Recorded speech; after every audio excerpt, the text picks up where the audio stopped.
YouTube friends, I'm gonna read a story today.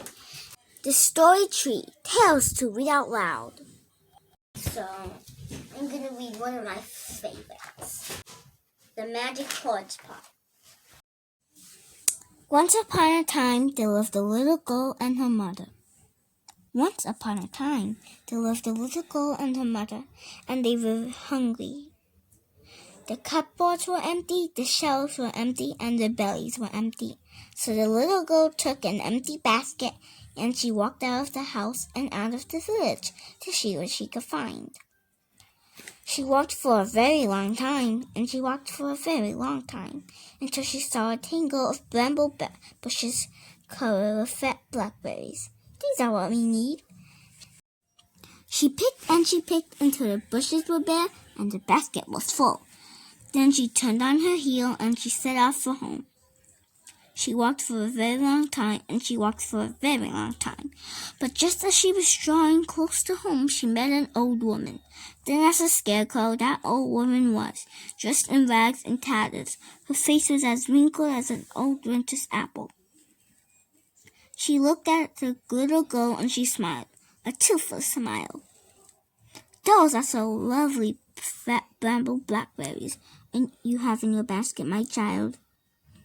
You couldn't spare a handful, could you, for an old grandmother without a tooth in her gums, nor a penny for her name?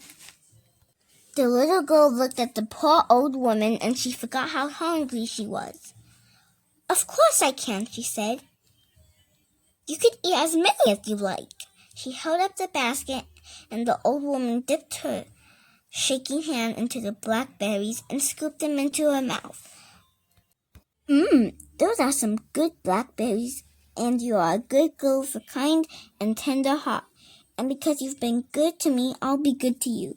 The old woman reached beneath the rags and tatters of her shawl and pulled out a little black empty iron pot. She pressed it into the girl's hands. Here's a present for you, my child. Put it on the table when you get home and say, boil, pot, boil, and it'll give you all the porridge you can eat. When you've had your fill, just say, stop, pot, stop. Do you understand? The little girl looked into the pot. Yes, she said, and thank you. But when she looked up, the old woman was gone. So she went home with the iron pot and the basket of blackberries.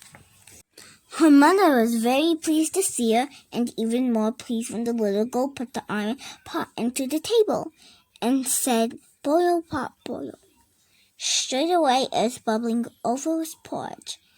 They filled one bowl, they filled another, and then the little girl said, stop, pot, stop. And the iron pot was as clean and as black and empty as before. They fetched spoons and tasted the porridge. It was delicious, creamy, and sweet. And when they stirred the blackberries into it, well, it was the best meal they had tasted in their lives. They went to bed that night. Their bellies were full and smiles on their faces. And after from that day onwards, whenever they were hungry, the little girl would say, boil, pot, boil. And there would be porridge and plenty, and stop, pot, stop when they had their fill.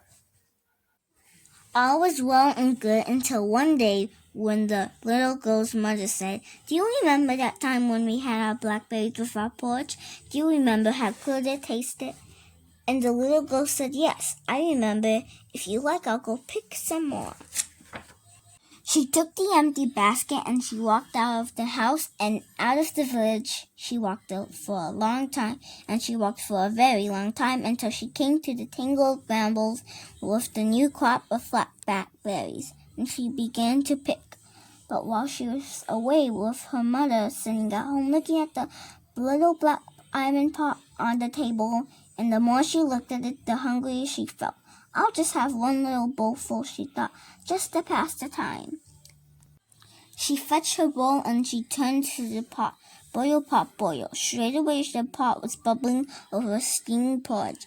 She filled her bowl to the brim. Stop! But the pot didn't stop. More and more porridge was bubbling over the rim. Soon the table was covered in porridge. She picked up a spoon and she hit the pot. Stop! But the pot didn't stop. Soon the porch was dripping into the floor. Please stop! But the pot didn't stop.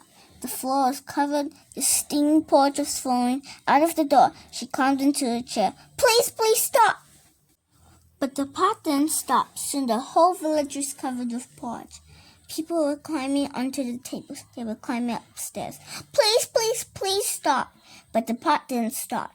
When the little girl came at home at the end of the day with a basket of fat blackberries, she saw a flood of steaming porridge lapping the gutters of the roofs of the house, and all the people clinging to the chimneys. Tell that pot to stop, they all shouted. The little girl smiled and said, Stop, pot, stop.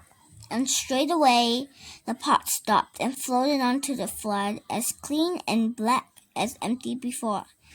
The little girl sat down at the edge of the flood of porridge. She poured her blackberries into it. She stirred them with her finger and scooped up handfuls of the delicious mixture and gulped it down. As for her mother and the other people of the village, well, they had to eat their way indoors. But they didn't mind. After all, it was the sweetest, creamiest porridge in the world. And that was the end of that story. The end. This is the story, you can see, and it includes 7 stories. I read you The Magic Porridge Pot. It was German, and it's Monkey See, Monkey Do. And the end, The Sweetest Song, African American, Little Lord Fred Fox, Russian, The 3 Billy Goat Gruffs, Nordrian, The Little Red Hen, English, we speak English, and Spanish. The Little Blue Coat. Thank you for watching. Bye, YouTube friends.